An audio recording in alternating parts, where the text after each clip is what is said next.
everyone! In this tutorial, I'll guide you on how to add colors in Canva for your design. Let's get started. Open Canva and let's create a new project as an example. Click on Page Background and navigate to the Background Color option. Click on Add a New Color to start adding the two colors. Then select Gradient to create a gradient effect.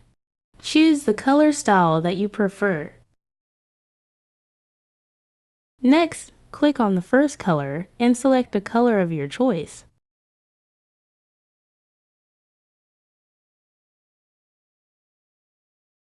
Similarly, click on the second color and choose another color to complement the first one. And there you have it. You have successfully added two colors to your design in Canva.